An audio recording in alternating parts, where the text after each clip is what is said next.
Our webinar is recorded and will be available on our website as video and as podcasts.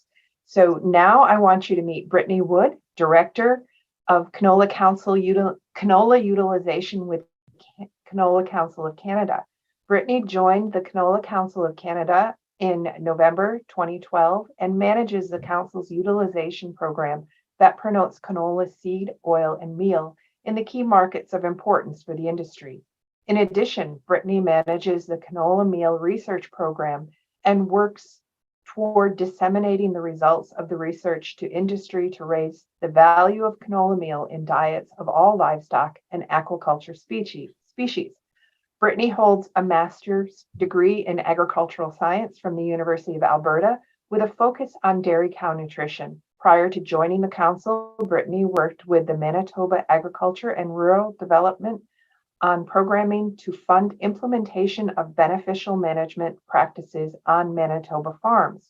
Brittany will now introduce our speakers. And Brittany, it's a delight to work with you yet again. Thanks very much, Marianne. The feeling is quite mutual. So that was my opening line too, is thanks very much, Marianne, and to all of your team too at AMTS. Yeah, we look forward to kind of continuing on with this partnership that we have with you. I think it's been really good and allows us to share some really interesting research findings that I know we at the council are always eager to help get out into the hands of those that actually can use it. So again, just thanks for the introduction, and I won't take up too much time because we want to introduce our speakers today and get the show rolling. So we have two great researchers here with us today, and I will go ahead and introduce them. We have Jordan Kuehnl, who is the PhD candidate. And we don't see Jordan on screen yet, but I'm sure he's going to pop his face up at some point. And there we go. Yeah. I forgot to tell you, Brittany, he's hanging out. Yeah, thanks, Jordan. I knew I could make it awkward somehow. and also thanks, Dr. Kalscheur. So Jordan, you can stick around. I'll introduce you here. So Jordan grew up in a small town called Chilton, Wisconsin.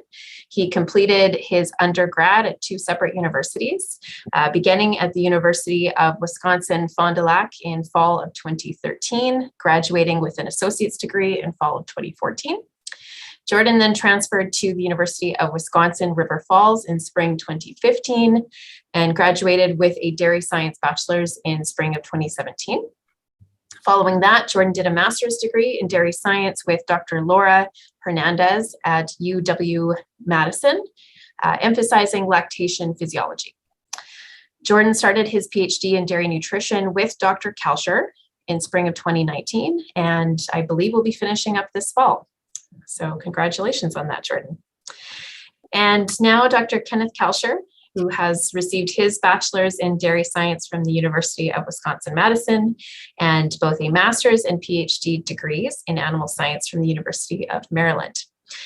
In 2001 to 2014, Dr. Kalscheur was a professor of dairy science at South Dakota State University, which is where I first was introduced to Dr. Kalscheur.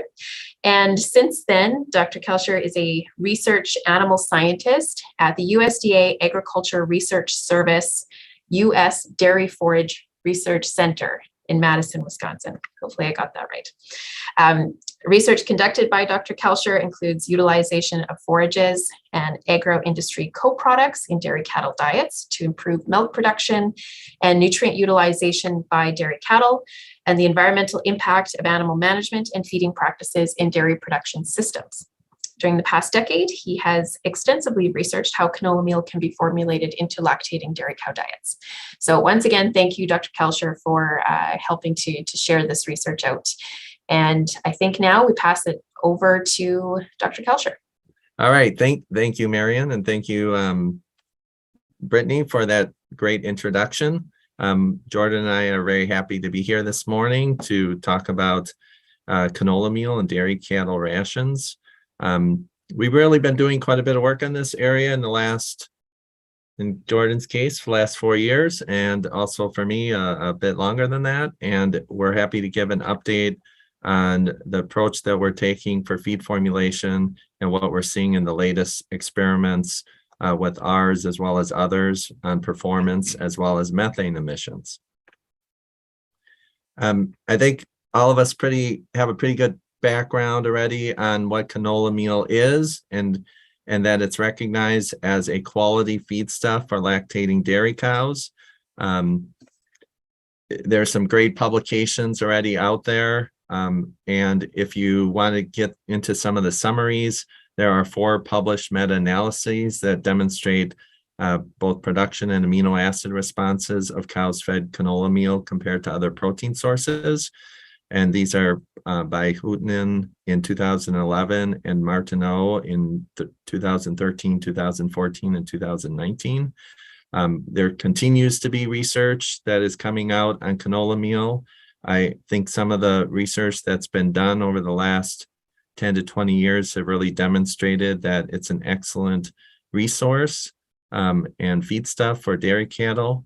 And we'll be getting into more of that in explaining some of the most recent research that's been done. I think greater understanding on how it fits into feed formulation models is an area that still needs work, as well as some specific cattle feeding trials, which will describe what we've been doing and then kind of the direction that perhaps we should be going in the future. Just briefly, I wanted to talk about some of the nutrient composition data that's out there in comparing soybean meal and canola meal. I'll be primarily talking about comparison of canola meal with soybean meal. There are some other studies that compares canola meal to distillers grains and other types of feedstuffs, but more recently, a lot of the comparisons are directly with soybean meal. In the first column under DFRC experiments, these are 2 experiments that we've conducted, long-ranging 4-month experiments that have been done in early lactation over a longer period of time. And it summarizes the nutrient composition of the soybean meal and canola meal that we've been using. And then I've also listed feed dictionary values that you can find in both the new NASEM model that came out in 2021, as well as AMTS. If you look at crude protein, for example, the numbers are very similar across the board. Typically, we see canola meal at approximately 41%, give or take a 0.5% or so. And soybean meal can range depending on where it's grown. That can have a big impact. And whether it's a high protein canola meal versus if any soy hulls have been added. The soybean meal that we've been using is around 51%, but feed dictionary values can be higher than that.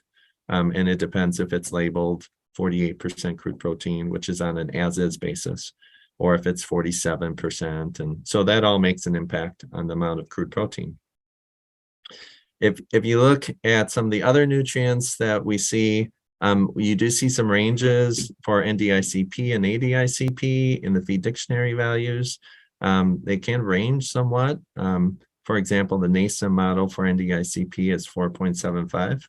I just looked this up last night, so it was lower than I expected. And then some of the other values that we were seeing were more like 7.5. AMTS was 8.3. So we do see some ranges in some of the nutrients. In the case of ADF, some of the fiber, those are consistently around 6.5 to 7.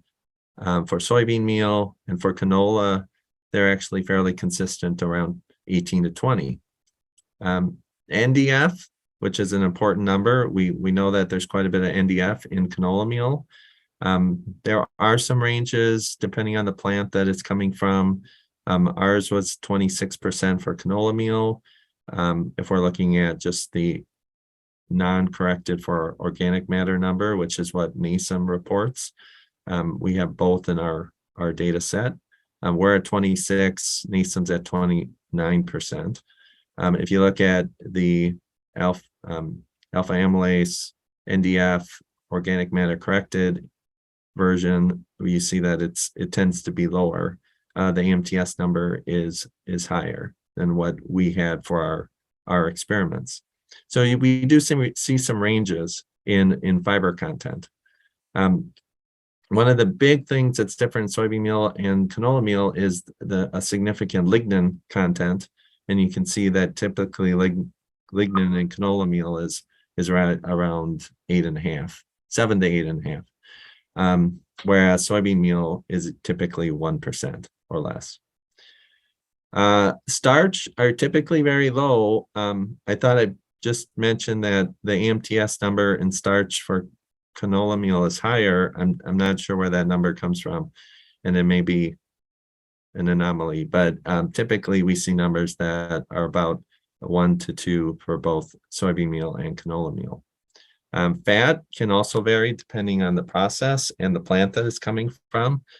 Typically, we see about 3.5 to 4.5% fat in canola meal, whereas solvent extracted soybean meal is typically less than 2%, sometimes even less than 1%. Ashes were pretty consistent here. And then, of course, NFC is a calculation. And we typically see canola meal around 18 to 20%, whereas soybean meal can be probably in the range of 27 to 30%. So we do see some differences. My point of bringing this up is really to know what your values are, and it's worth doing a nutrient analysis on your product rather than wholly relying on dictionary values. I think as we gain more nutrient analysis, it does make the dictionary values more accurate. And so having more analysis is always valuable. We do see some ranges, though, at times where it can be quite different than expected, and then it feeds differently. So there is value in getting some nutrient analysis conducted. One of the big things that's always talked about, and most of you probably have seen some of this information, and this is the amino acid concentration of soybean meal and canola meal. And I've also included corn distillers grains and microbial protein on this table.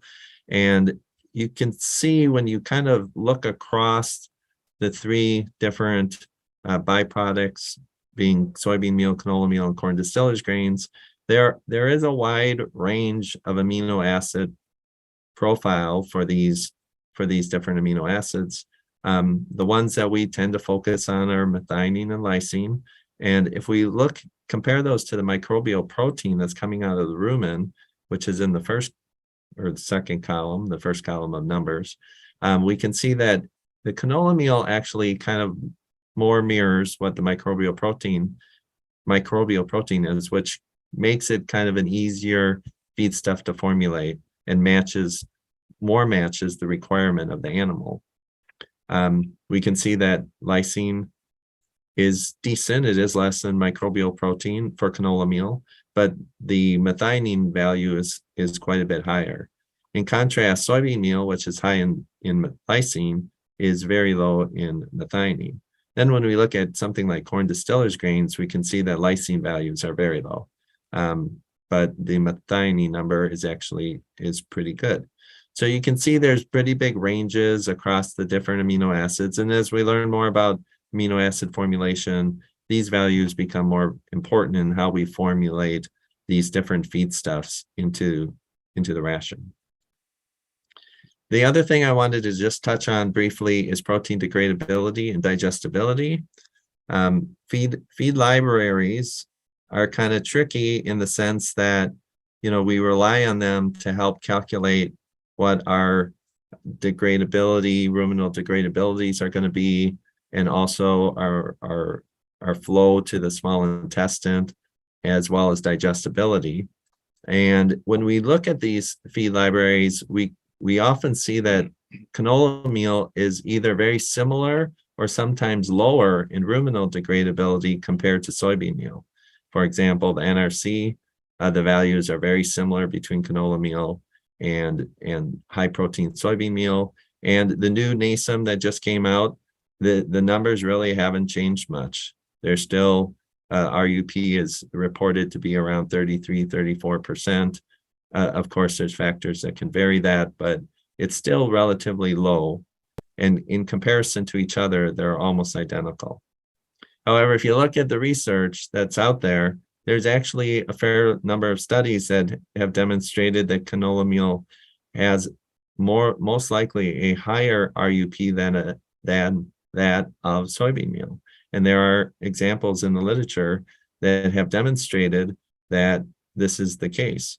And what our experience in feeding canola meal versus soybean meal is that it probably is greater in RUP. And the factors involved with that still have to be figured out, because there are also studies that show that it's lower.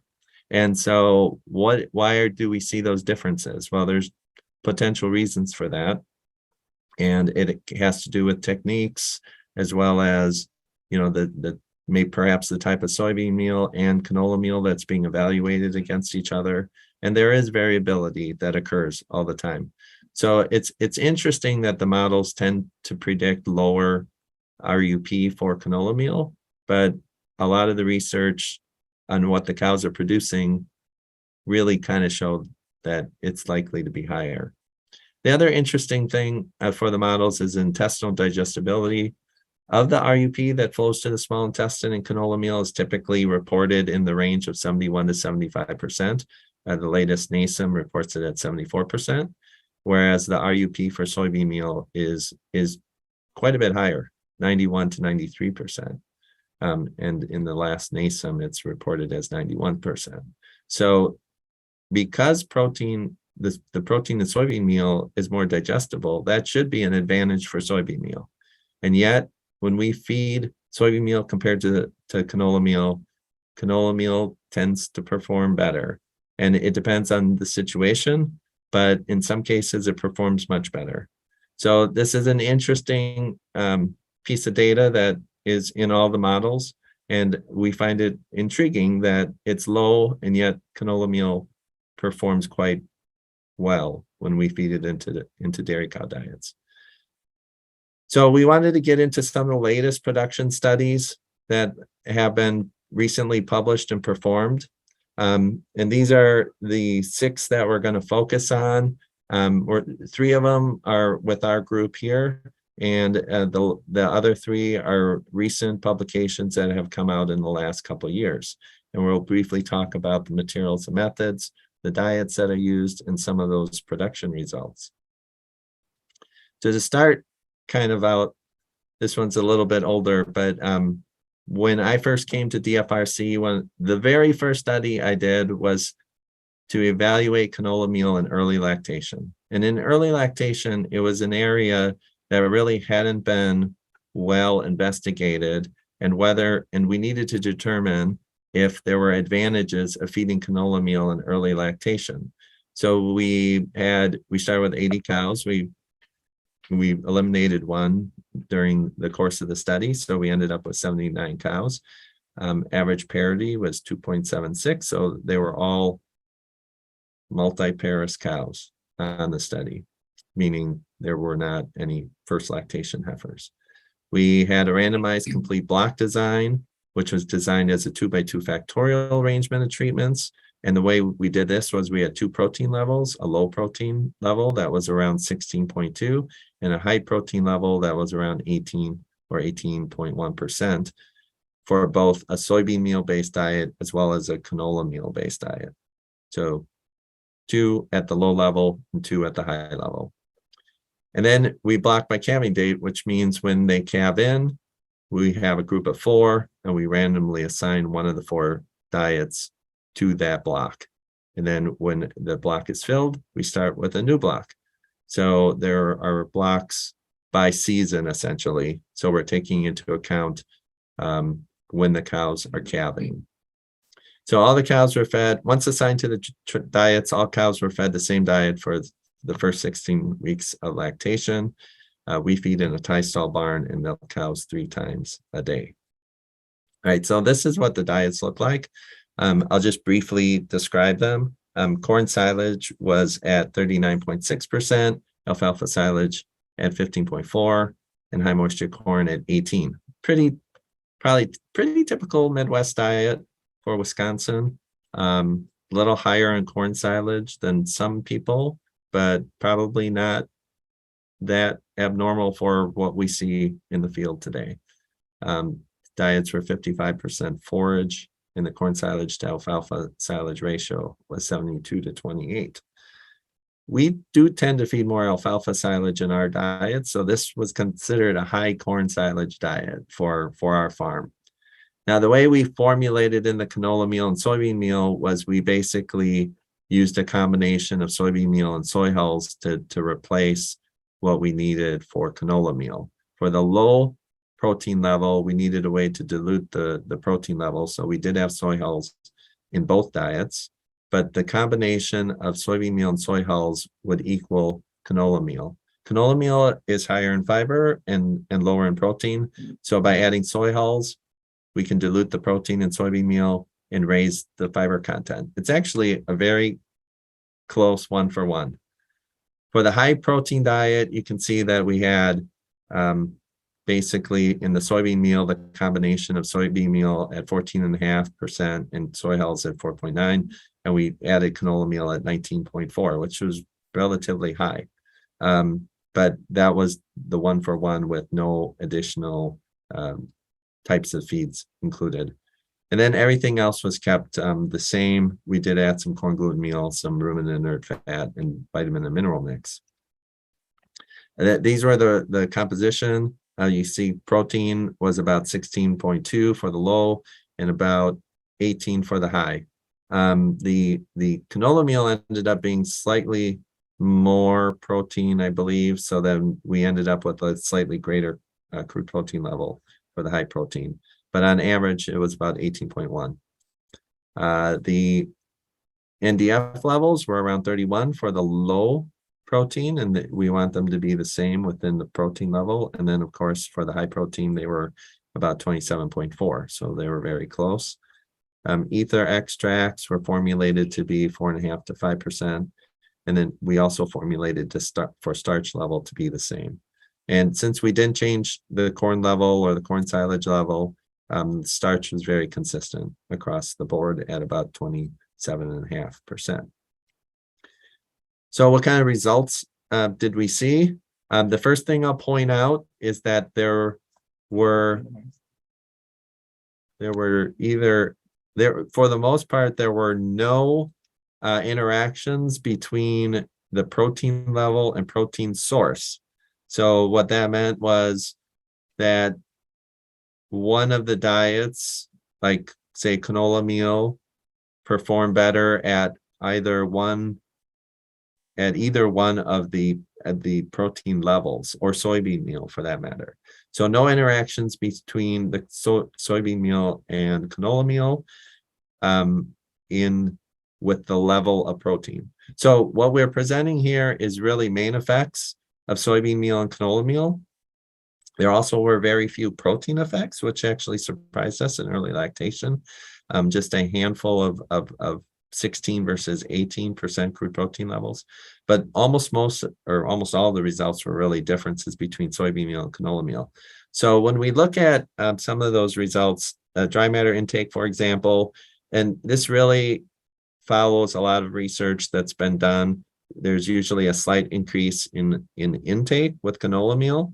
In general, we find cows like canola meal. They tend to eat a little bit more of it compared to soybean meal. And as a result, milk production typically is slightly higher as well. In this particular study, this was done for a 4-month period, and over that entire 4-month period, cows averaged 4.4 kilograms per day more milk than cows fed soybean meal. You can see production level was quite good. This is the average of the 16 weeks, so 55.6 kilograms per day. When we look at energy corrected milk, the average is about 3.9 kilograms. So taking into account composition, cows fed canola meal still were really dramatically higher than compared to soybean meal. Similar for 4% fat corrected milk. Also, when we look at feed efficiency, which was defined as energy corrected milk divided by dry matter intake, we can see these are very high numbers, and in part it's because it's in early lactation. And while I'm not presenting this today, some of the cows did lose weight over the course of the early part of lactation, like most cows do. And consequently, that's when we see feed efficiency numbers greater than 2. And so these averages were actually 2.16 and 2.26, which are very high, but it's also during the earliest part of lactation where we would expect to see some conversion of body weight into milk production. And when we look at milk composition, milk fat, milk protein, and milk lactose were not significant between the two sources of protein. However, when we look at the yield values of fat, protein, lactose, we do see differences, and that is primarily because of the increase in milk yield that we saw for cows fed canola meal. The last thing that I'll point out, and will be kind of something that shows up in pretty much every experiment, is the milk urea nitrogen value. And in almost every case, we see a decrease in canola meal compared to cows fed soybean meal. And in this case, it was about a 0.6 milligram per deciliter decrease for cows fed canola meal. It officially came a trend at 0.10 p-value. In some cases, it's strong, meaning a strong effect. But in almost every case, you do see a decrease. And I think we'll probably see that in either every or most experiments. So we were intrigued by the results on this experiment, and we said, well, what would be the impact of following this up with an experiment to look at the impact of feeding canola meal during the dry period?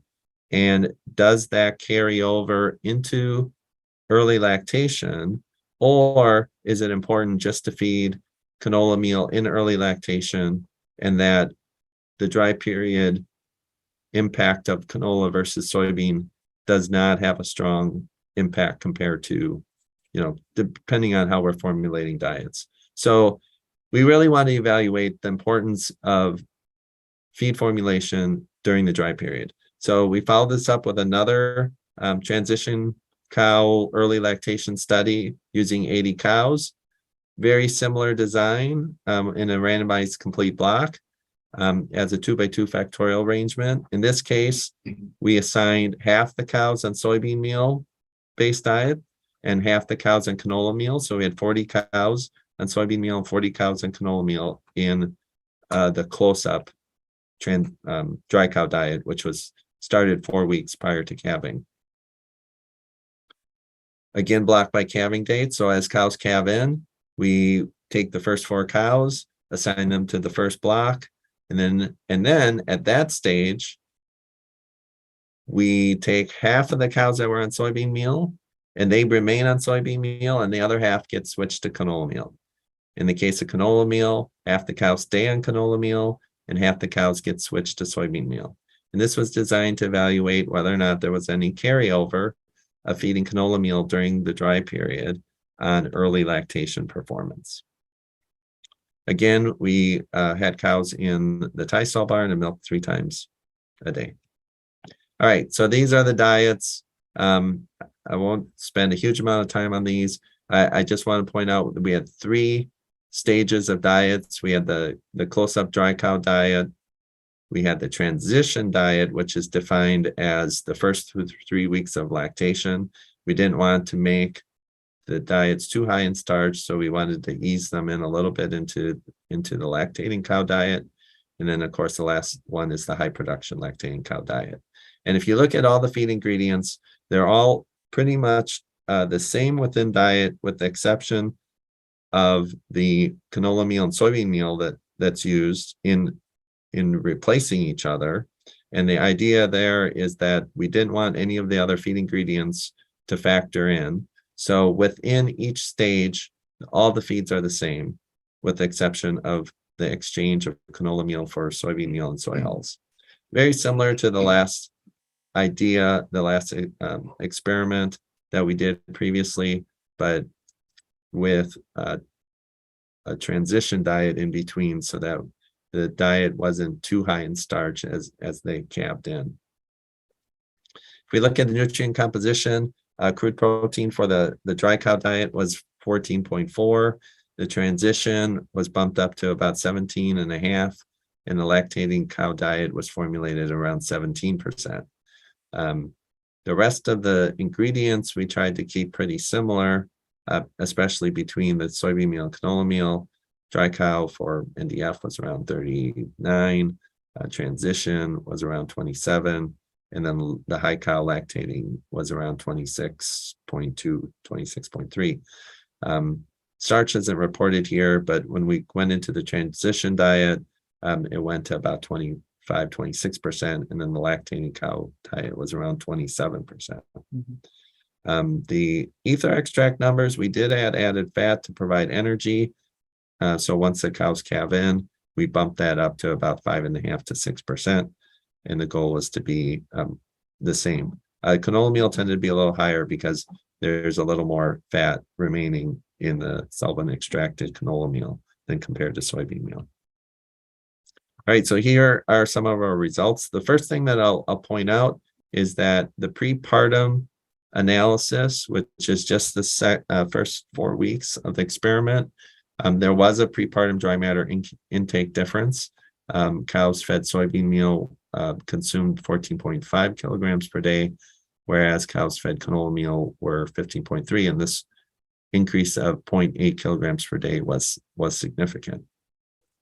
The rest of the data is really post-calving, and it's really defined, the factorial is defined as looking at how cows were assigned to prepartum versus postpartum, and whether or not they stayed on the same diet or were switched to the other diet, and whether or not there's any carryover.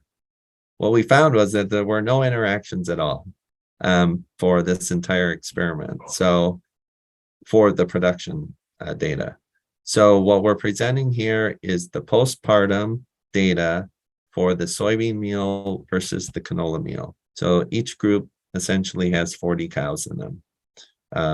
And what they were assigned to in the prepartum actually had no bearing on the results. There were no interactions.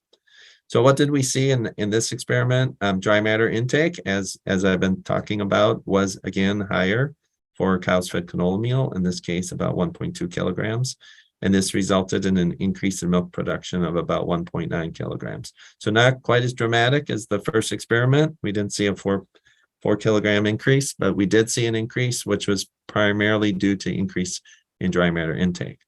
This carries over also to an increase in energy corrected milk and the 4% fat corrected milk. When we look at the feed efficiency number, cows fed the canola meal were slightly lower, but again, these were high values above 2, indicating that cows were probably primarily losing weight during at least the early part of the experiment, and they did gain that back before the end of the experiment. And the feed efficiency numbers were 2.18 and 2.13. So again, these are very high numbers. So when we look at milk composition, when we compare the soybean meal fed cows to the canola meal fed cows, in most cases, there were no differences for either fat, protein, or lactose, nor were there differences for fat, protein, lactose yields. Very similar production for composition. Again, for milk urea nitrogen, we saw the decrease of 13.7 to 12.9 milligrams per deciliter when cows were fed canola meal compared to soybean meal. And as we'll talk about during this presentation, that's pretty consistent. So when we compare these two early lactation canola meal studies, the question is, why did we see differences between the two studies in terms of productivity? There were some differences in how we formulated these diets. When we look at Moore in the Moore study, we see that inclusion of soybean meal was 8.9 and 4.5 for the low and high protein formulations, whereas canola meal was added at 11.9 and 19.4%. And the 11.9 is a pretty common inclusion that we see in a lot of studies. 19.4 is really on the high end. We are starting to see a few studies now that are on the higher end, but typically a lot of studies use 10 to 12% inclusion rates. And so there could be advantages of feeding canola meal at a higher rate. In the second early lactation study with Kuehnl, the inclusion rates were not quite as high. They were about 16.5 in the transition period and about 13.5 for the canola meal inclusion during the high lactating dairy cow group. So not as quite as high as in the Moore study, and that could play a role in some of the results that we saw. The other thing that was different is forage source.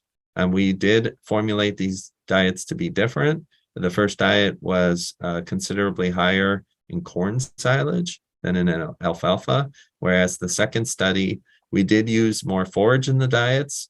However, the high cow diet was essentially a 50-50 corn silage to alfalfa silage ratio. And while there has been a little bit of work in looking at different forages in combination with canola meal, I think there needs to be quite a bit more work in understanding how forage type as well as forage quality can impact how we go about formulating diets with canola meal. So that summarizes the early lactation cow groups experiments that we've done. And that leads into some of the other more recent studies. And I'm going to hand off to Jordan, and he's going to explain the results that were found in these studies.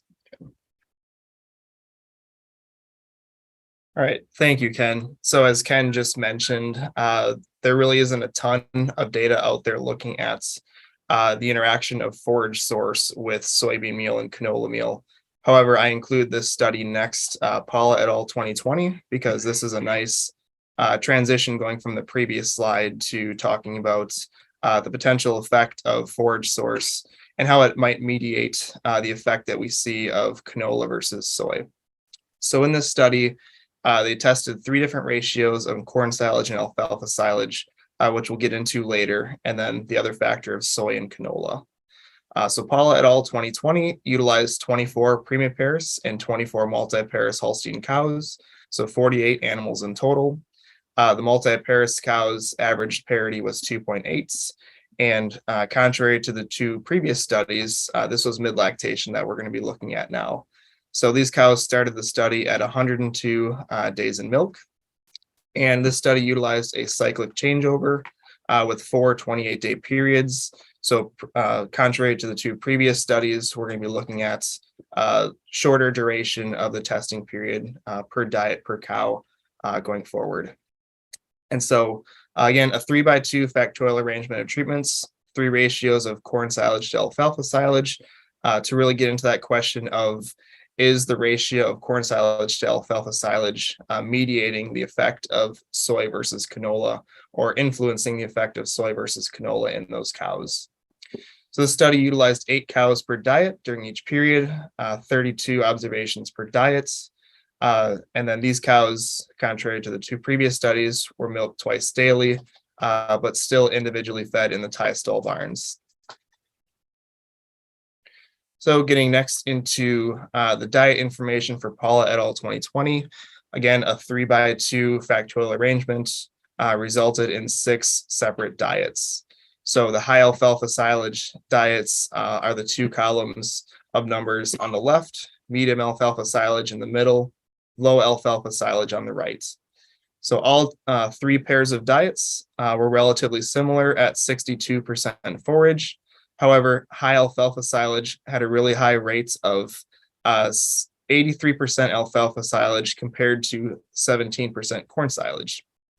Looking at medium alfalfa silage, it was about 50-50, so more similar to the high cow diet, as Ken was alluding to for Kuehnl and Kalscheur 2021. And then the low alfalfa silage diets, 83-17 corn silage to alfalfa silage. So basically flipping the ratio of the high alfalfa silage diets. And so one thing to point out here, as the inclusion rates of alfalfa silage backed off, the canola meal and soybean meal inclusion rates increased. And so that's, of course, due to the higher crude protein concentration of alfalfa silage compared to corn silage. So when you're trying to formulate isonitrogenous diets, like Paula et al. Did here at roughly 15.8%, you have to mediate how much soybean meal and canola meal is really included in those diets. Something else to point out too, high moisture corn, as corn silage increased in the diet, this was backed off as well. And so in the context of this study, they were aiming for isoenergetic diets, roughly 1.54 mcals per kilogram of dry matter. So that's something important to note as well. Getting into the results for Paula et al. 2020. So just like the two previous studies, there's no effective interaction of the two factors in this study. So the protein source by forage source interaction was not significant for any of the production traits. So just like Ken was talking about, the p-values in these tables is going to denote just the effect of canola meal versus soybean meal. So contrary to the two previous studies, there was no effect of canola versus soy on dry matter intake in Paula. However, milk yield increased for cows fed canola compared to soy. And this was roughly 0.9 kilos per day. So a little bit less compared to the previous two studies, but still significant. And then consistent with Kuehnl and Kalscheur, but differing from Moore and Kalscheur, there was no effect of canola versus soy on energy corrected milk or fat corrected milk or energy corrected milk feed efficiency. And as Ken was talking about too, given that this is a mid-lactation study, those numbers for ECM feed efficiency are going to be a bit lower now for mid-lactation cows. Changing over to milk composition and component yields, Paula et al. Did not see any difference for fat, protein, or lactose percent for canola compared to soy. There is no difference for fat yield. However, when we're looking at milk protein yield, milk lactose yield, those did increase for cows fed canola compared to soy. So a slight bump for those two measures. And then again, as Ken was saying, a common theme for this presentation today, MUN was decreased for cows fed canola compared to soy. So in a lot of the studies that we look at, looking at the effect of canola versus soy, MUN decreases for those cows fed canola. Looking next at Lage et al. 2021. So this study is included, and then the main thing that they're looking at is testing three protein sources in this study. So all the studies previously, the source of soybean meal is solvent extracted soybean meal versus the canola meal. However, these authors wanted to include extruded soybean meal. And so the reason for that is canola meal as an oil seed contains roughly 45% oil. So it undergoes an extrusion process to get rid of a portion of the oil before undergoing solvent extraction to get rid of the remainder of the oil. And so on the flip side, when we're looking at soybean as an oil seed, it contains about half of the oil as canola, typically around 20 to 25%. And so this protein can undergo solvent extraction right away to remove oil and doesn't need to undergo extrusion. So these authors wanted to include extruded soybean meal. And the importance of that is the extrusion process and the heat that it generates increases the RUP content of the resulting protein meal. So on an RUP basis, extruded soybean meal is going to be higher compared to solvent soybean meal and potentially closer to the RUP value of canola meal. So it's a little bit more analogous from an RUP standpoint then. So this study utilized 3 primipairs and 12 multipairs Holstein cows, so 15 cows in total. The multipairs cows were all second lactation, and just like the previous study, they started at the beginning of mid-lactation, right around 95 days in milk. This study utilized a replicated 3x3 Latin square design, which was balanced for carryover effects. Cows were grouped into 5 squares based on parity, days in milk, and milk yield. Each period was 28 days in length, with the first 18 days for adaptation to that diet, so that the rumen can adapt to the diets, and then 10 days afterwards for data collection. So again, cows were fed one of 3 diets, which differed in the primary protein source utilized in those diets, which was canola meal, extruded soybean meal, or solvent soybean meal. Cows were milked twice daily, and again, individually fed in the tie stalls. Going next into the diets for Forage. So a couple things I want to point out here. These are, again, corn silage heavy diets, roughly 80 to 20 corn to alfalfa silage ratio, which is a little bit more drastic than Moore and Kalscheur. And then these diets were fed at roughly 16.3 to 16.7% crude protein, canola on the left, extruded soybean in the middle, solvent soybean on the right. And one other thing I want to point out too is the methionine content on these diets. So this study wasn't a straight up canola versus soybean meal study. They did add some MEPRON to all 3 diets, however, more for the soybean meal diets to bump up the methionine content of those to get it more closely matching that of the canola meal diet. And then one other thing to point out too, the NEL content of the diet was slightly less for canola compared to the 2 soybean meal diets. Going next into the production results for Forage et al. Just want to point out that in these 3 columns of numbers here, compared to the graph previously, solvent soybean meal is the number on the left, extruded is still in the middle, and then canola meal is on the right here. And so looking at dry matter intake increased for canola compared to either solvent or extruded soybean meal. However, when we look at milk yield, canola performed better than solvent soybean meal. However, it performed similarly to extruded soybean meal. And then looking at energy corrected milk and energy corrected milk feed efficiency, there was no difference across the 3 diets in this study. Next, looking at milk composition and component yields, there was no difference for either fats, protein, or lactose percents or yields. However, similar to the previous studies that we've talked about here, canola meal is less for MUN compared to solvent soybean meal, and even less compared to extruded soybean meal. So again, a very consistent response across the board, across studies when you're looking at MUN of canola versus soy. And so in this study, talking about production responses, besides dry matter intake and MUN, cows fed the canola meal diets performed similarly to the extruded soybean meal diets. However, again, in the context of this study, it's important to note the dietary differences and why this might be. So one potential reason is due to the lower MEPRON inclusion rate for the canola meal diet versus extruded soybean meal diet. So bumping up the methionine content of those soybean meal diets for the soybean meal diets compared to canola could be a reason for that. And then also the lower energy density for the canola meal diet versus the extruded soybean meal diets. When you're looking at dry matter intake, that could be a sort of compensatory mechanism for those cows fed canola compared to soy. So just important to note. The next study we're going to be looking at is Benchar et al. 2021. And so this study was basically a progressive replacement of canola for soybean meal and soy hulls. So as I'll talk about a little bit later, soybean meal and soy hulls was taken out as canola meal was put in over different inclusion rates, and everything else stayed the same for the study.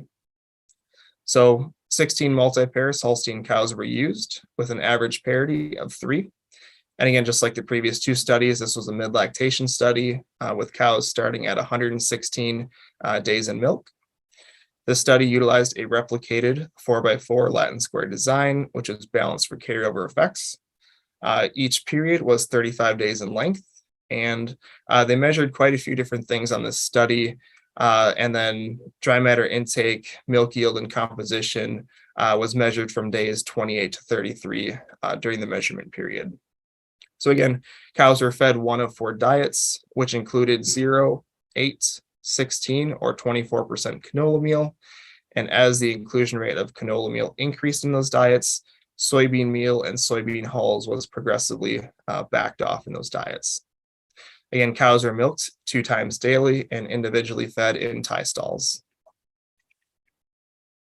So here is the dietary schematic for Benchar et al. 2021. Looking at the forages, they used about 25% grass and legume silage versus 22% corn silage. And then everything else in the diets, again, besides canola meal, soybean meal, and soy hulls, was the same across diets. So canola meal progressively replaced soybean meal and soy hulls, again, from 0 to roughly 24% canola in those diets. And this study targeted feeding at roughly 16.3% crude protein, which stayed the same across diets. Getting into the production results for Benchar et al. 2021, this study saw a positive linear response for most production traits when going from 0 to 24% canola meal. So looking at dry matter intake, milk yield, energy-corrected milk, and fat-corrected milk, these all responded in a positive linear fashion when going from 0 to 24% canola. However, similar to several previous studies, there was no difference for energy-corrected milk feed efficiency. Looking at milk fat and lactose percent, these responded in a negative linear fashion, such that as canola meal inclusion increased, these percentages decreased. And especially for fat, this is likely due to a dilution effect of the higher milk fat or milk yield from those cows. Milk protein percent responded in a quadratic fashion, with cows fed 8 and 16% canola meal responding the best. There is no difference for milk fat yield. So again, that milk fat percent is following a negative response as canola is increasing in those diets. Milk protein and lactose yields all followed a positive linear response as canola meal increased in the diets. And this can be attributed to the increasing milk yield as you go from 0 to 24% canola.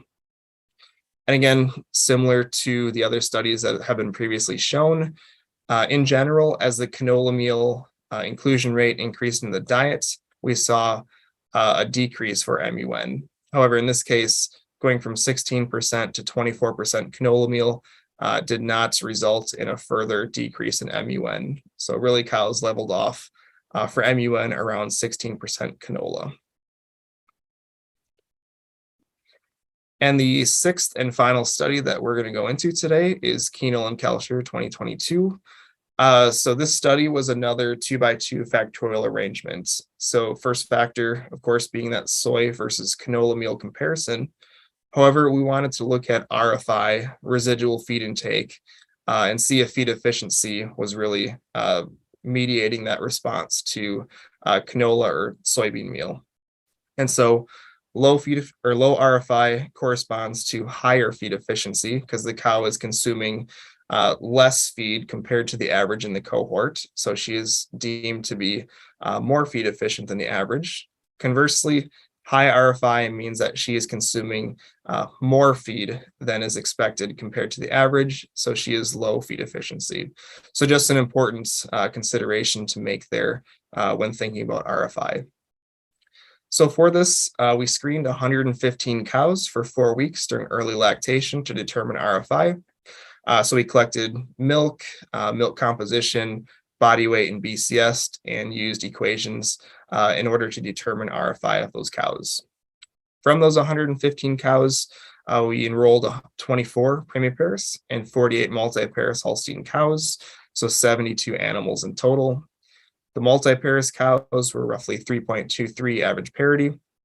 And one thing to note for this is that cows enrolled at 86.5 days in milk with a standard deviation around 6.7. So very tight days in milk in terms of enrollment for this study.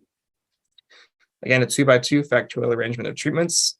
Factor 1, low or high RFI, so high or low feed efficiency, and then soybean meal or canola meal as the primary protein source in those diets.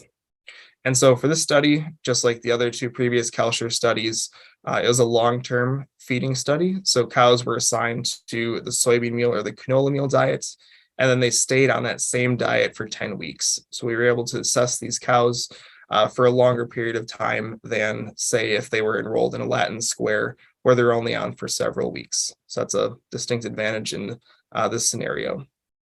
And again, cows were milked 3 times daily and individually fed in a tie stall barn. So here is the dietary schematic for Kuehnl and Kalscheur 2022. So again, just like the other studies from our lab, all the dietary ingredients are staying the same across the 2 diets, except for canola meal, soybean meal, and soy hulls. So the canola diet, including just canola meal, soybean meal diet, including just soybean meal and soy hulls. For the study, diets were 60% forage and a 75-25 corn silage to alfalfa silage ratio. So a bit heavier on the corn silage again in this study. For the study, we targeted feeding at roughly 16.5% crude protein. And common theme again, NDF, similar between diets, NFC similar, ether extract and ash were similar, and starch isn't reported here, but it was also similar across the 2 diets at roughly 28-29% for those diets. Getting next into the production results for Kuehnl and Kalscheur 2022. So we did not see an RFI by diet interaction for any of the production traits. However, I will say that we did see a diet by week interaction for numerous production traits. So the p-value here is going to show not just the main effect of diet, but diet as it interacted with week and how it might have changed over time, essentially. So for dry matter intake, we saw the main effect of diet. So cows fed canola increased dry matter intake compared to soybean meal, and this was roughly 1.5 kilos per day more. When we're looking at milk yield, this responded in a diet by week fashion. So cows fed canola basically progressively performed better as the study went on. And so I have underneath this table here kind of highlighting that. So for week 1, cows fed canola were 1 kilo per day more for milk yield compared to cows fed soy. However, once we got all the way out to week 10, cows fed canola responded with 4.7 kilos per day higher milk yield compared to soy. So again, as the study progressed, cows fed canola persisted better and had greater milk yields, and that progressively increased as the study went from week 1 to 10. For energy corrected milk, this was picked up as a tendency. So cows fed canola produced 2.2 kilos per day more compared to cows fed soy. However, we did not see a difference for 4% fat corrected milk. For energy corrected milk feed efficiency, we saw a diet by week interaction. However, I will say that this was not as clean as the interaction seen for milk yield. And this basically was some weeks the cows fed the soybean meal diet were slightly higher. Some weeks the cows fed canola meal were slightly higher. And so this essentially smoothed out to the averages that we see here, 1.8, 1.78. So not really a clear trend in terms of ECM feed efficiency. Looking next at milk composition and component yields. So for milk fat, protein, and total solids percents, these all also responded with a diet by week interaction. And so essentially this followed this the opposite trend as the diet by week interaction for milk yield, as noted in the text below.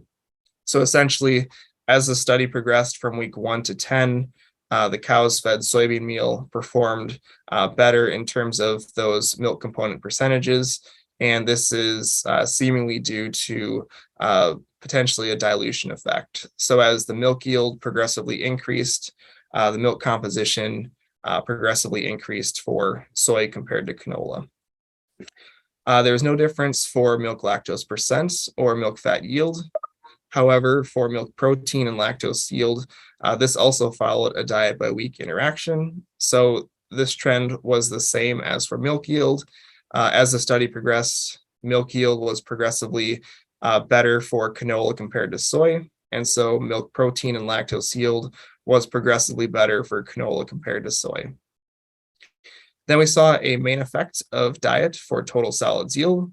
This was roughly 0.33 kilos per day, greater for canola compared to soy in this study. And then for MUN, we saw a diet by week interaction for this as well. So just like for ECM feed efficiency, some weeks soy was slightly higher, and then for a less number of weeks, canola was slightly higher. So essentially the averages for these smoothed out to roughly 12.6 and 12.2. So in this case, can't necessarily talk about those averages, but canola tended to be less during this study compared to soy in terms of difference. So next, just want to briefly talk about methane emissions from some of these studies. So we just got done showing production results from 6 recent canola versus soy studies. And then we're going to be talking about now methane emissions from 3 out of these 6 canola versus soy studies. And so since we just went into greater detail on the materials and methods and all that, just briefly going to touch on the main points for materials and methods, and then we'll go directly into the methane emissions results for each of these 3 studies. So the first study we're going to talk about is Moore & Kalscheur 2016. Again, they fed 55% corn and alfalfa silage in the diets, 72 to 28 corn to alfalfa silage ratio, so heavier on the corn silage in the study. Factor 1, low crude protein at 16.1%, or high crude protein at 18.2.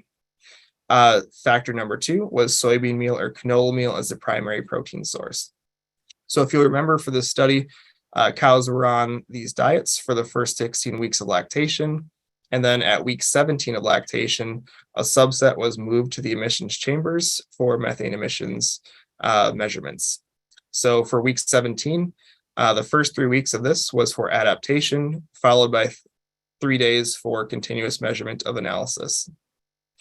And in this study, they found a diet crude protein by protein source interaction for methane in terms of grams per day, so absolute numbers. However, when this was expressed in terms of grams per kilo dry matter intake or grams per kilo fat-corrected milk, there was not a difference across diets.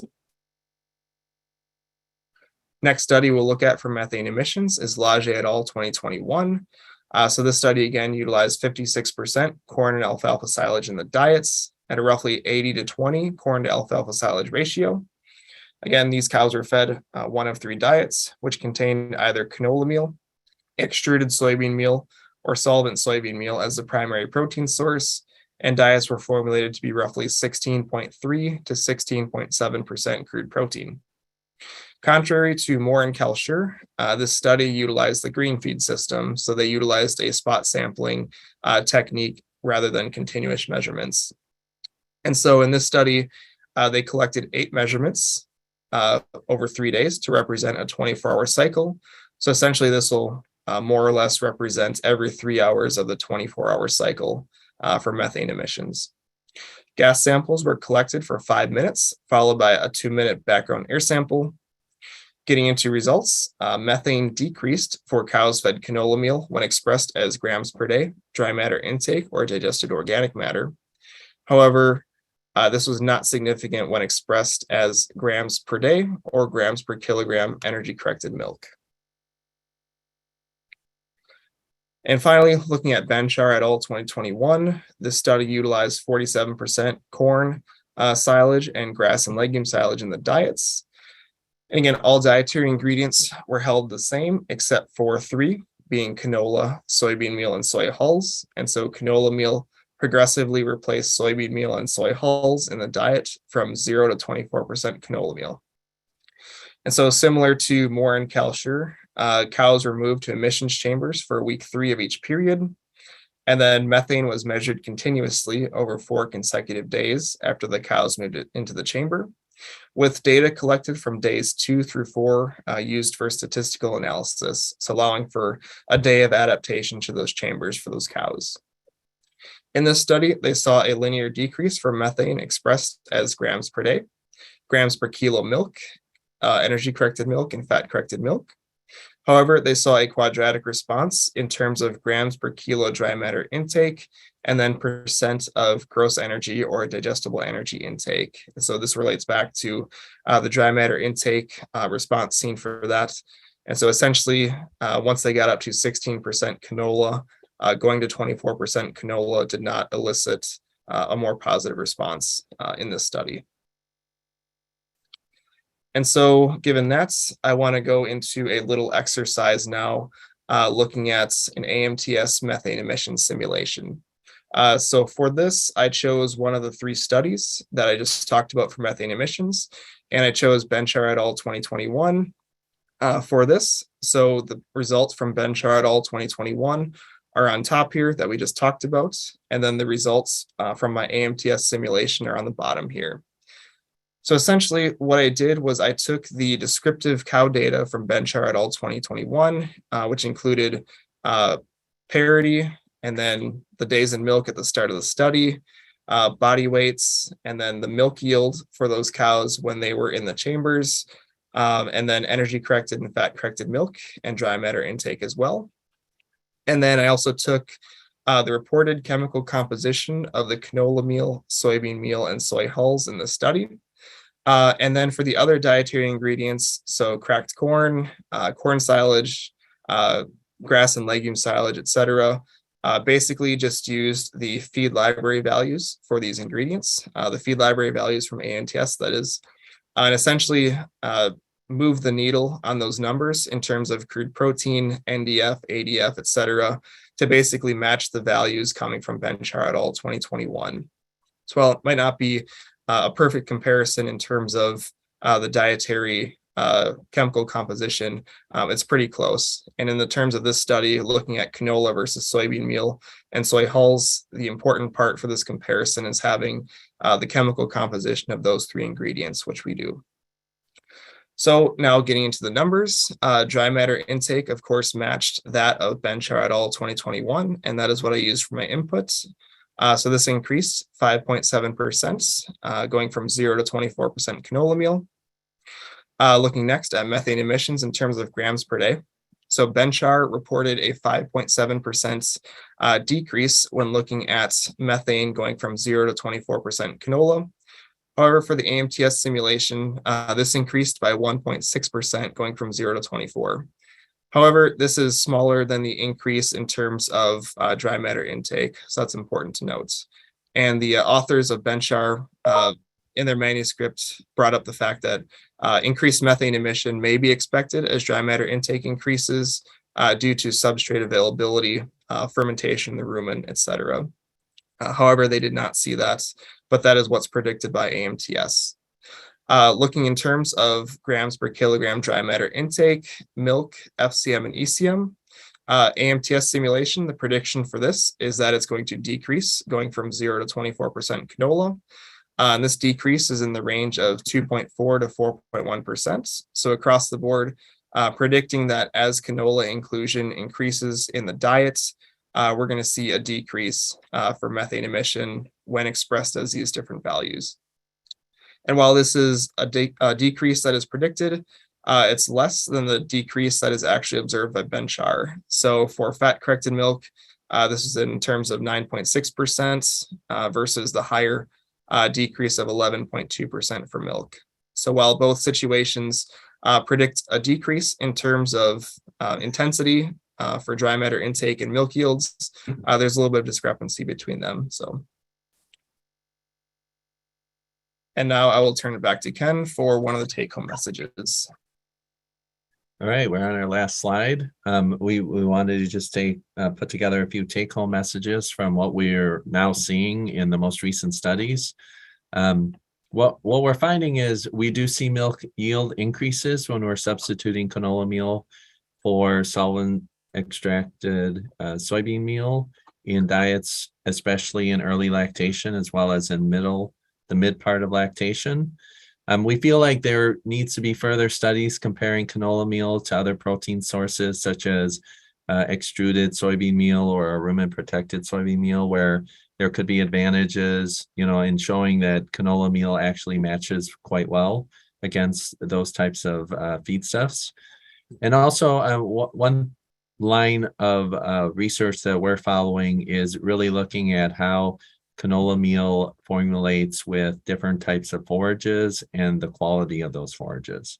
And we feel like moving forward, that's how we can both formulate high levels of canola meal as well as high levels of forage in diets, which is the direction that we'd like to take diets to formulate a diet that's actually healthy for the cow and really matches well with her nutrient requirements. Okay, and then just summarizing the methane emissions data that I just presented on, looking at canola compared to soy. So the three studies here, Moore and Kalscheur 2016, they found that the high crude protein diet with canola meal was lowest in terms of grams per day. Lage et al. 2021, canola meal was lower in terms of grams per kilo dry matter intake and grams per kilo digested organic matter. And then Benchar found that the 16% or 24% canola diets performed the best for all the measures that they included. So across the board, some sort of decrease to some capacity in terms of methane emissions when looking at canola compared to soy. However, we do encourage further studies needed to be done in order to add to the limited data for canola effects on methane emissions. These three studies are in the last 6 years or so, and there are a handful of other studies prior to this, but really not a whole ton of information out there looking at canola in vivo on methane emissions. So adding more to the data set is, of course, prudent for that. Thank you, Jordan. Yeah, I think moving forward, the question pertaining to sustainability and dairy production, we really need to find the right feed ingredients to formulate diets that really will continue to have high production while improving the sustainability of those diets by lowering gas emissions. So I think this data really supports that moving ahead. And as we think about formulating for the next 10 years, how we can go about using the best types of feeds to continue the high level of production that we're getting, and at the same time lowering emissions, which I think this data really supports. So with that, that's what we have for you today. We would be very happy to address any questions that you may have at this time. Thank you. Great.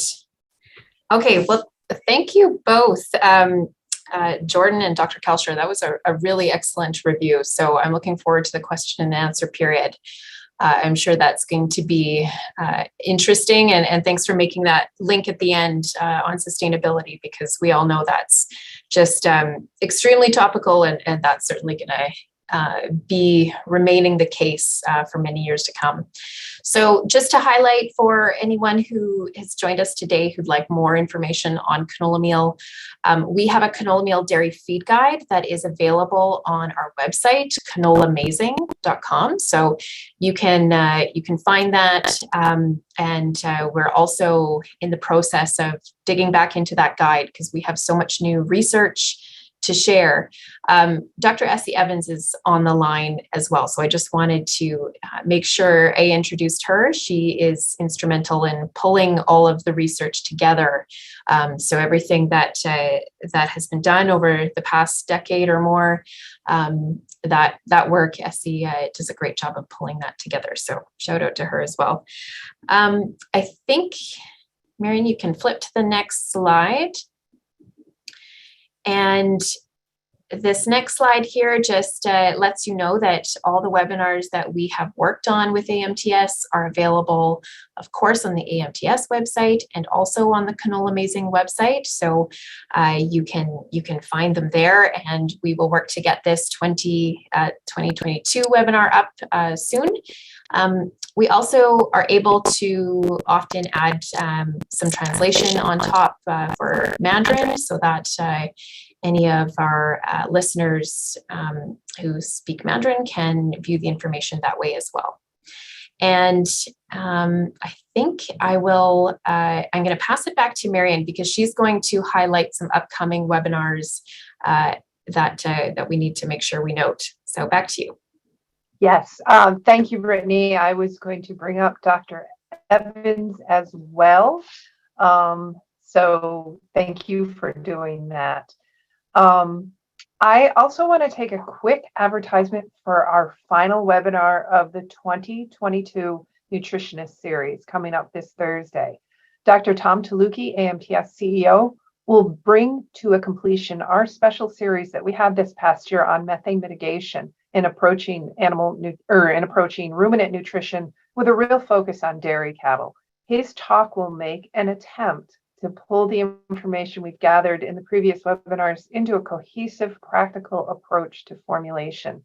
We offer the webinar and the Q&A session at 2 times, 9 a.m. Eastern Daylight Time and 6 p.m. Eastern Daylight Time. Please plan to join at the most convenient time. To register for a link, please visit agmodelsystems.com, webinars, The Nutritionist 2022, or click on the link that I am going to enter in the chat window, and that'll take you to a registration form, much like the form that you registered for this webinar today. And Brittany, just to let all our listeners know, we not only put up the webinars as recorded videos, we also convert them into podcasts. So cool and related to your area, we are trying to fill that void. So we put them up as podcasts that you can find on our podcast page. With that said, what I'm going to do now is I'm going to go back to our reading view so that if Ken or Jordan want to go to a specific slide to help answer questions, they can direct me to go to which one to do. So this is our interactive part. I'm going to first, we have a question or a comment from Dr. Chayochi Benchar, and I apologize if I am mispronounced. He was actually our webinar speaker last year, so it's nice to have him join us. He said, nice work, nice presentation, and very useful information on canola meal. Question, in your studies, you fed your cows similar diet for a few weeks before switching the cows to canola meal or soybean meal based diets. Was this a covariable period? If yes, what response variables were measurement and what were covariable taken into account in the statistical model? Okay, thank you for the question, Chowki. So in terms of the Moore and Kalscheur and Kuehnl and Kalscheur first study, so these cows were assigned for Moore and Kalscheur, the diet at calving. And so in terms of measurement for this, there was not a covariate period of feeding since they were fed the diet right at calving for this study.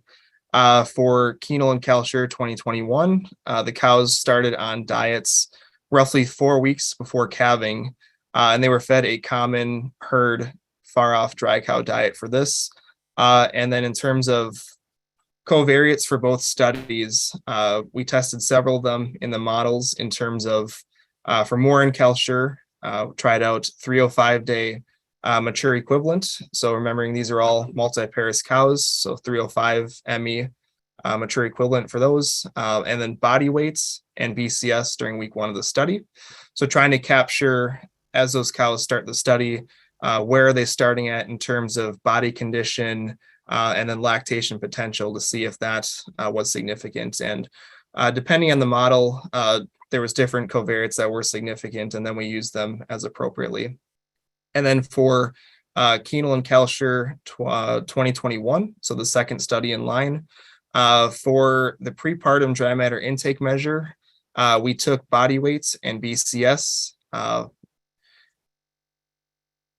when the cows moved into the barn, and then used that as a covariate testing for the prepartum dry matter intake model, and then also 305 ME for that. And then for the postpartum period, taking body weight and BCS during week 1 of the study, and then also 305 ME. And then for Kuehnl and Kalscheur 2022, so that second or third study in line, we tested out body weight, BCS as the 2 covariates. Didn't have a covariate feeding period for that study, but I will mention that we did have 72 animals, so an N of 18 per treatment diet. And so in terms of power, we thought that was sufficient in terms of capturing variability across animals. And again, they were blocked by days in milk and parity. So that helped capture some of that variance as well. Yeah, I thought that was excellent summary. I would just like to add, the design of the experiment matters. And in the case of a transition cow experiment, we don't really have an opportunity to have a common feeding period, which is the reason why we only used multiparous cows. Because when we included like the 305ME, we needed the previous lactation in order to do that. So that's a limitation. If you're going to use primiparous cows, you don't have that. So in those cases, then if you're doing transition cow work with primiparous, you would need a lot more animals. And in all of the 3 experiments that we talked about that we conducted here, we felt like we were very well powered in that we had a minimum of 18 cows per treatment, up to 20, and that's usually sufficient. Where covariate variables can still be valuable, but they're not necessary for the common feeding period. If I was doing a mid-lactation study with a randomized complete block and had 10 to 12 cows, then I definitely would include a common covariate feeding period. So thank you. That was kind of a long answer.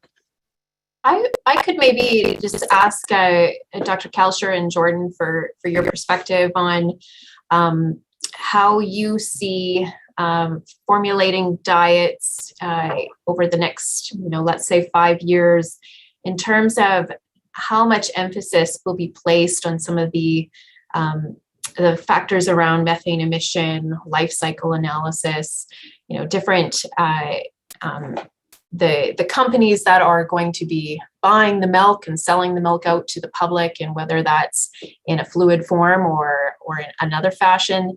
How do you view that kind of, I guess, evolving over the next few years? Yeah, that's a great question, and probably one that we could discuss for quite some time. It's going to be highly dependent on probably the region, the geographical region that you're in, whether it's a big fluid market or a cheese market. When I think about the practical aspects, with formulation, really, we are very interested right now in formulating diets that will reduce the carbon footprint, or at least the methane emissions that are coming from those cows.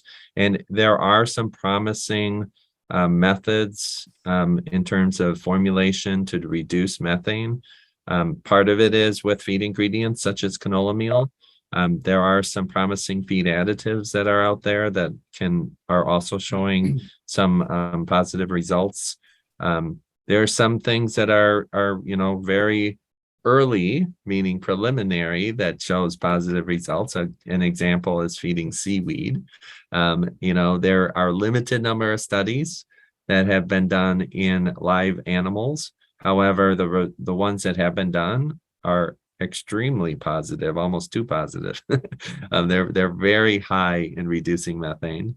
But even, if we do things that reduce methane 10 to 20%, and I would say, feeding ingredients such as canola meal falls into that, that will have a dramatic response, in terms of the overall emissions when we look at the total number of cattle that are in North America, and trying to reduce the contribution of the emissions from our segment of agriculture.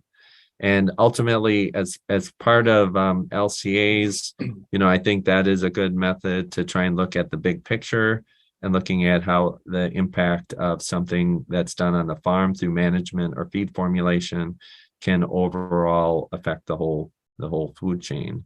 And so I'm looking forward to of getting more into that, and in terms of like LCA analyses, and looking at how there are things that we can do on the farm that will impact the overall carbon footprint.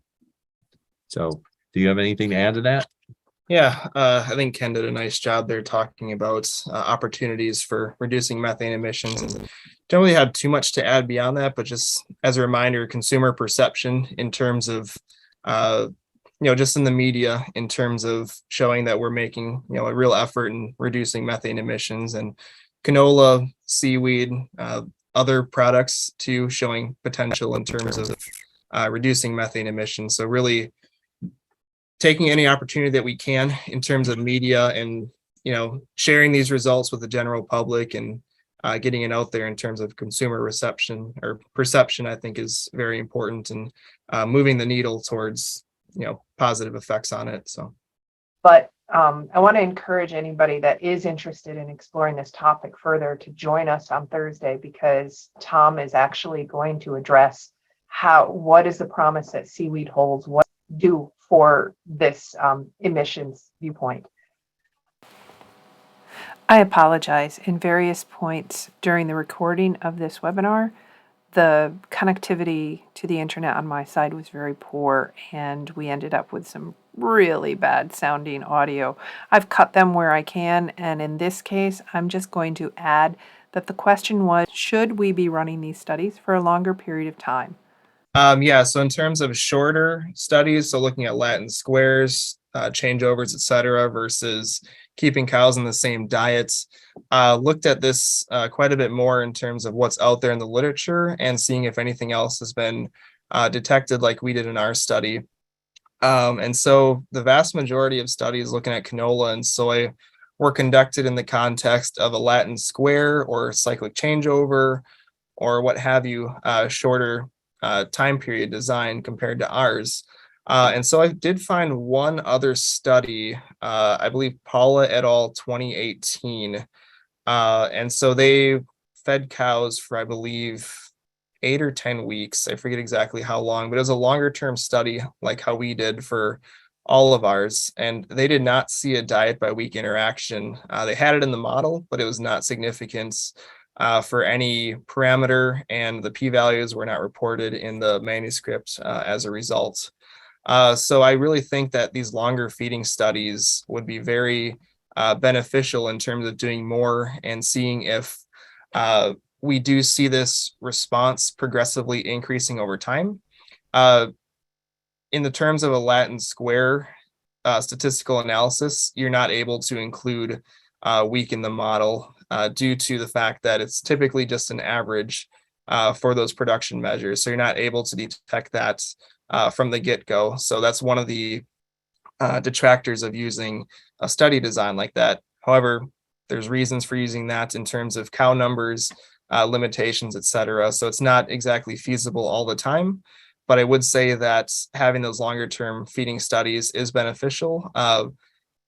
And whether or not it corroborates the results that we saw of this study is remaining to be seen, but the potential clearly is there in terms of maybe having longer term benefits of canola versus soy when feeding. So I'll just add in one additional thought, and that's we do many short-term studies like 28-day periods as researchers, in part because of limitations on number of cows or time and cost. But the reality is, if we're really looking at long-term effects, the longer that you can run the study, it's always better. So when we're looking at really production responses, I like to use a minimum of an 8-week period. But if I can go longer, in the case of transition cow work, 16 weeks, which I feel is longer than most studies that are conducted. If you could do full lactation, great, but that is really difficult to do with limits on resources and other studies that are going to be conducted. I think it really depends on the questions that you're asking. If you want to look at persistency over the course of lactation, then we need longer studies. And I think especially with the last study that Jordan presented, where he started to see a persistency response of cows fed canola, in order to get at those questions, we need longer studies with as many animals as we can. More is always better, but of course there's limitations on being able to have that many cows on a study such as that. But overall, I think we're going to need to see at least some longer term studies. Maybe some of this could be done on commercial farms in order to evaluate longer term if there's the ability to get pen data. I know on-farm studies is another whole challenge, but there are some potential opportunities to work with producers, I think, on that type of question. Thanks, Dr. Kalscheur. I'm going to jump in here for Marion because her internet is really struggling this Tuesday morning. And she can't even blame Thanksgiving. Thanksgiving was yesterday in Canada, but not in the US. So just Tuesday morning issues with internet. We have one last question here and then we'll wrap it up. And it's a really good practical question and one that I know we get often. So thank you for asking, Dr. Kalscheur. He says, at this stage of the research, can you recommend an optimal amount of canola meal to include in the dairy cow diets to achieve maximum milk yield? Or should I? You can, I can wrap it up. Right. Great question. Optimal. Optimal really, I think, depends on the situation. My favorite answer as a nutritionist is it depends. But if we look at all the literature that's out there, I mean, I would say a practical inclusion level is often in the 10 to 12% range, but we're actually seeing very positive results on the diets that are feeding higher levels of canola meal. Now, it really depends on the other ingredients that you have in your diet. What resources do you have in the types of forages you have, the other types of feed ingredients? And if you think about one limitation, say on high alfalfa diets, is that alfalfa provides quite a bit of protein. And so the resulting factor is the additional level of protein that you need in the diet is less. You do need more ruminally undegradable protein and certain types of amino acids. And so one of the challenges with high alfalfa diets is that you may not be able to formulate in a high level of canola meal because you don't necessarily need it. I think that's one reason why the corn silage is a good match. There could be certainly other types of forages that are good matches as well, in part because corn silage is a forage that's fairly low in protein. So that enables you to need more protein in the diet, and we can formulate canola meal at a higher level. So a lot of the research is in that 10 to 12, maybe a little higher range, but optimal in terms of productivity, I mean, we can see levels that are pushing 15 to 20%, and there's studies that are even greater than that. But for the most part, I think if we took a snapshot of all of the different studies, the average falls probably 10% or maybe even less. But I think there's opportunity to feed it at a much higher level. Yeah, I think Ken did a great job answering that question on, really the $1 million question of how much canola can we feed? And truly the answer is it depends. So just going back to a couple of the studies shown here. So Paula et al. 2020, again, they fed the low, medium, and high inclusion rates of alfalfa. And so the inclusion rate, I believe, of canola varied from about 5 to 18%. And so they saw roughly 1 kilo per day bump going from the different forage concentrations in the diet. Whereas benchar, they saw that linear response all the way from 0 to 24% canola. So it really depends on the amino acid concentrations of those different forage sources, other dietary ingredients, and really from a dietary perspective, holistically what we're missing in terms of amino acids for optimizing milk production. A lot of the times, like in benchar 2021, the more methionine, the better to make up for that deficit. Other cases, that's not going to be. So it really just depends, and looking at diets from a holistic perspective and what's missing in terms of optimizing milk production. There's still a lot that we don't know clearly, but like Ken said, typically you see around 10, 12, 14% canola in terms of what we typically feed, and that's consistent positive response across the table. But in terms of different forages, and then I'd even go farther and say different ingredients in general for the diet and what's really brought it to the table from those different dietary ingredients and really optimizing across the board. There's still a lot of work to be done yet. So great. Thank you. Thank you, Jordan. And thank you, Dr. Kalscheur. That was a really great presentation, some good discussion here at the end. And I know Marion is still struggling with internet, so I will bring us to a close. Thanks for everyone who participated. And again, there's another AMTS webinar here on a similar topic around methane emissions coming up on Thursday that I'm sure will be an excellent one as well. So thanks everyone, and have a great rest of your day. All right. Thank you. Thank you.